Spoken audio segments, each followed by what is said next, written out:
Olá, hoje eu quero falar com vocês sobre dívidas. Tá, mas tudo bem. Que tipo de dívida? Eu quero separar, eu gosto de separar, na verdade, para que a gente possa ter uma visão mais educacional da coisa, com dívidas boas e dívidas ruins. Aí você pergunta, mas Léo, existe dívida boa? Como é que é isso? Primeiramente, muitas pessoas não identificam dívidas que estão endividadas. Como assim? Para muitas pessoas, dívida é aquilo que ela está com o nome sujo, que ela não consegue mais pagar, que o banco está correndo atrás. E na verdade não é isso. Isso também é uma dívida. Só que a dívida, quando você pega um empréstimo, ou quando você faz um boleto, ou quando você financia, independente se está pagando todos os meses certinho, você tem uma dívida. Eu tenho uma dívida, eu tenho um consórcio, então se eu não pagar esse consórcio, eu vou perder esse consórcio. Então, uma boa pergunta para saber se você tem dívida é o seguinte: se eu deixar de pagar esse boleto que está chegando, o que vai acontecer comigo? Se eles forem tomar o seu carro, tua moto, sua casa ou qualquer outra coisa, botar o teu nome no Serasa, provavelmente você tem dívida. Se não, provavelmente você não tem dívida. Eu não oriento que as pessoas sempre vejam dívida como a pior coisa, porque não é. Existem sim dívidas que a gente chama de dívidas ruins. Por quê? Porque elas tiram dinheiro do seu bolso. E existem dívidas que põem dinheiro no seu bolso, mas é uma forma diferente de pensar. Vamos começar primeiramente com as dívidas boas. Então, você já pediu emprestado algum dinheiro para comprar um material para poder construir ou fazer um bolo, ou um din-din, ou fazer uma roupa para depois vender? Você pegou uma dívida, criou um produto, ou consertou um produto, ou prestou algum serviço. Às vezes você não tinha dinheiro, você é uma pessoa muito boa, com habilidades manuais, que podem fazer pequenos trabalhos domésticos, e você pediu emprestado um dinheiro para a sua família, para um amigo, para comprar um equipamento, uma parafusadeira. Teve uma dívida, começou a trabalhar, ganhou dinheiro e foi lá e pagou esse valor que o seu amigo ou parente que te emprestou, e com isso você quitou a sua dívida. Isso é uma dívida boa. Você fez uma dívida, mas que te propiciou gerar renda, ter um trabalho, mesmo que momentâneo. Isso a gente chama de dívida boa. Você já fez algum financiamento, por exemplo, de um imóvel, ou de uma moto, ou de um carro, ou de uma bicicleta, e teve alguma renda com relação a esse objeto? Por exemplo, você já financiou, algumas pessoas podem financiar um carro e alugar esse carro para o motorista de aplicativo, o Uber, qualquer outro. Então, ele financia um carro, então ele tem uma dívida que ele tem que pagar nos próximos meses e anos, mas ele faz com que esse produto que ele comprou gere renda para ele. E o objetivo nesse caso, nesse exemplo que eu estou te falando, é que se você alugar esse carro dê uma renda suficientemente para pagar essa dívida e sobrar um dinheiro para você. Esse é um ponto. Um exemplo muito clássico dos imóveis. Às vezes, quando eu falo imóvel, não estou falando uma casa, não estou falando um prédio, um apartamento. Muitas pessoas, às vezes, têm um terreno, um espaço no terreno, ele constrói um quarto e sala. Ele constrói um quarto e sala e uma cozinha e aluga isso. Então, ele pega, às vezes, emprestado dinheiro, constrói esse imóvel pequenininho, a gente brinca, né, o puxadinho, e aluga esse imóvel. Então ele fez uma dívida, só que uma dívida boa, que essa dívida está propiciando para ele botar mais dinheiro no bolso. É importante a gente pensar nisso, porque senão a gente fica sempre com a cabeça pensando que todas as dívidas são ruins. E nem todas as dívidas são ruins. Tem muita dívida boa, como eu estou colocando para você. Outra possibilidade, tem pessoas que compram aquelas... A gente vê muito no interior, na minha família toda de Minas, então a gente vê muito no interior. Pessoas compram aquelas máquinas de fazer sorvete que a gente vê, né, que você vai botando um conezinho, ela vem enrolando e tal, como a gente vê em McDonald's, no Burger King, e aluga essa máquina. Às vezes deixa numa padaria, às vezes deixa em eventos, né? Às vezes tem eventos no interior que são 10 dias, 5 dias, então vão aquelas pessoas que vendem roupas e sempre tem uma barraquinha de comida, você vai, com certeza você vai ver lá uma maquininha de sorvete. Então a pessoa pegou uma dívida, comprou essa máquina e agora está botando essa maquininha lá para vender produtos, vender sorvetes e assim ter dinheiro. Uma outra coisa que acontece muito, que a gente vê, a pessoa pega um dinheiro emprestado, compra fornos para fazer pão de queijo, põe dentro de casa e vende lá 10 pães de queijo por R$1, 10 pães de queijo por R$2. Então, isso são exemplos que eu quero mostrar para vocês de dívidas que vocês podem fazer com o foco de fazer mais dinheiro. Isso é, eu fiz uma dívida, mas eu fiz essa dívida focado com o meu objetivo de botar dinheiro no meu bolso. Tudo bem, são exemplos de dívida. Agora, quais são as dívidas ruins? É aquela que a gente faz muitas vezes numa vontade rápida, sem muito pensar, sem muito planejar, com uma decisão muito imediata ali na emoção, e quando você compra o objeto ou usa o serviço que seja, você tira mais dinheiro do seu bolso. Um exemplo, vamos pegar aqui o celular. Não estou falando que é ruim, não estou falando que é bom, não estou falando que você não deve ter celular, mas vamos pensar no celular. Você não tem dinheiro para comprar um celular. O que deveria ser feito? Um bom caminho, uma boa prática, um bom caminho para você comprar esse celular. Você pode pensar em vender coisas que tem em casa para comprar esse celular.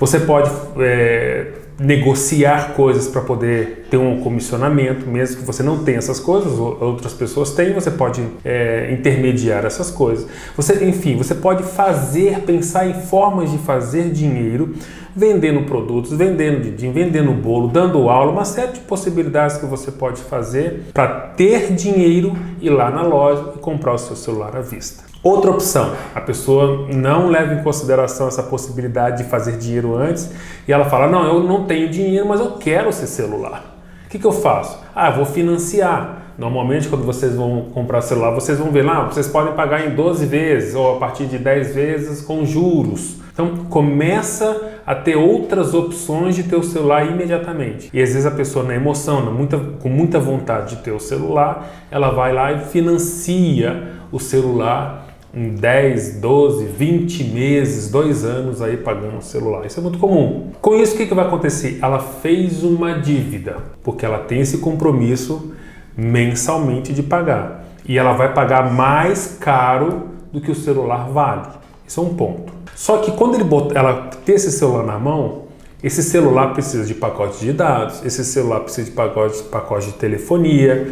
Às vezes a pessoa fica preocupada se é um smartphone, ela tem que botar uma película, aí vai botar uma capinha, aí começa a envolver todo esse celular, que você precisava de um celular, mas agora você começa a ter uma série de acréscimos de despesas nesse celular, e não só isso. Cada mês agora você vai ter uma conta chegando na sua casa que você não tinha antes. Então, além de você pegar dinheiro emprestado e vai pagar juros, e não são juros baixos, você agora vai todos os meses desembolsar dinheiro para manter esse celular. Isso que a gente chama de dívida ruim. Não, Leonardo, mas eu vou usar esse celular para o meu trabalho, eu acabei de ser promovido, eu preciso de um celular. É diferente, simplesmente é diferente. Então, se você está usando essa ferramenta para gerar mais dinheiro, é uma boa dívida, é uma dívida boa.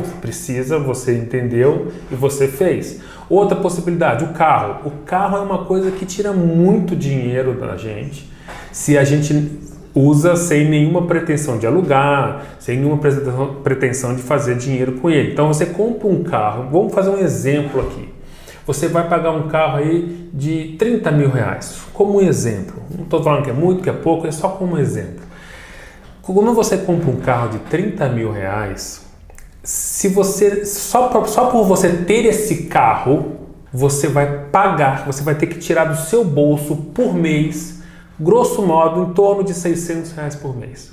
Não estou falando da prestação que você vai pagar esse carro, não estou falando da gasolina que você vai pagar por esse carro, nem da multa que você vai pagar provavelmente nesse carro. Só estou falando dos custos que envolvem um carro sem que ele vá para a rua. Quais são esses custos? O que a gente chama de custo de oportunidade. Isso é um conceito bacana, porque que é um custo de oportunidade? Vamos supor que vocês têm esses 30 mil reais. Esses 30 mil reais podem estar trabalhando para você, pode estar aplicado, independente do investimento, mas ele pode estar gerando, né? Gerando mais dinheiro, ele pode estar sendo investido. Então, se ele pode estar sendo investido, ele vai estar todos os meses recebendo juros, recebendo dinheiro por causa desse investimento.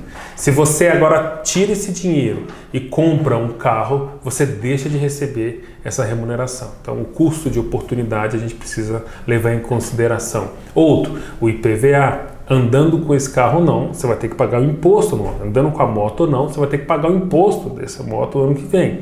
Outra coisa, esse dinheiro que você gastou nesse veículo, no carro, moto, a tendência é que cada ano eles vão se desvalorizando. Então aquele dinheirinho que estava aplicado, que daqui a um ano ele estaria maior, você tira ele da conta, compra um carro que vai te tirar dinheiro por mês, porque você tem que pagar esse carro, e daqui a um ano, 2 anos, ele vai estar valendo menos. Então, isso que a gente considera uma dívida que não te traz dinheiro, uma dívida ruim. Então, pense muito antes de tomar uma dívida, ter uma dívida, fazer uma dívida, seja no banco, no crediário. A gente vai nas lojas, não precisa, você tem nome sujo, a gente não vai olhar o seu nome, pode fazer o seu crédito aqui, seu crediário, que você pode comprar em tantas vezes. Eles não fazem isso porque eles são bonzinhos e querem te ajudar a ter uma roupa melhor ou um produto melhor.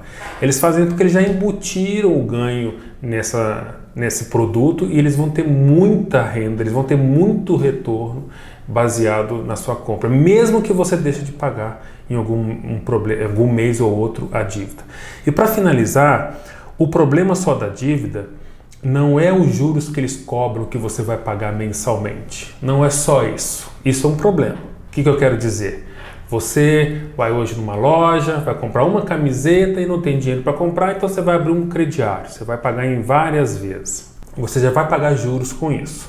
Só que o problema se você, daqui a 1, 2, 3, 4 meses, por qualquer outra razão, um problema dentro de casa, um problema que aconteça, você não consiga pagar este boleto, os juros, além dos juros que você já está pagando, por você não conseguir pagar esse boleto, você vai ter que pagar uns juros muito mais altos.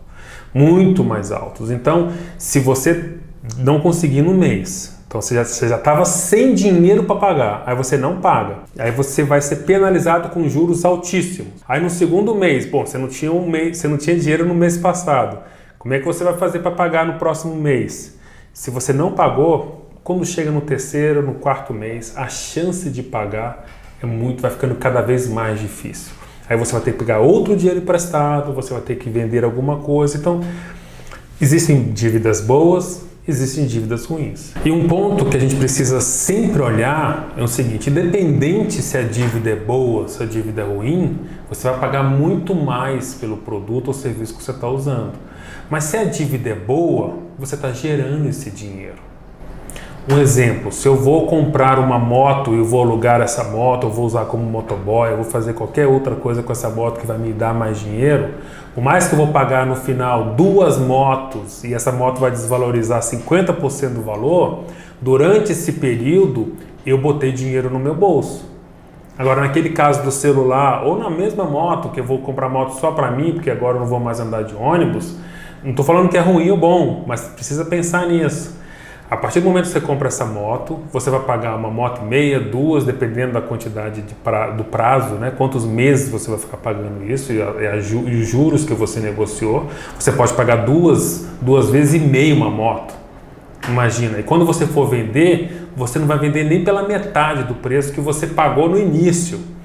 Então, são pontos que a gente precisa realmente ficar atentos quando a gente vai fazer uma dívida e perguntar: vale a pena? Isso me afasta ou me aproxima dos objetivos que eu tenho? Responde essa pergunta sinceramente para você. Se for para te aproximar, toma as decisões certas para isso. Agora, se for para te afastar, pensa mais 1 semana, 2 semanas, 3 semanas. Talvez valha a pena o foco justamente no objetivo que você tem. A gente precisa entender para que a gente possa tomar as decisões melhores no dia a dia da nossa vida.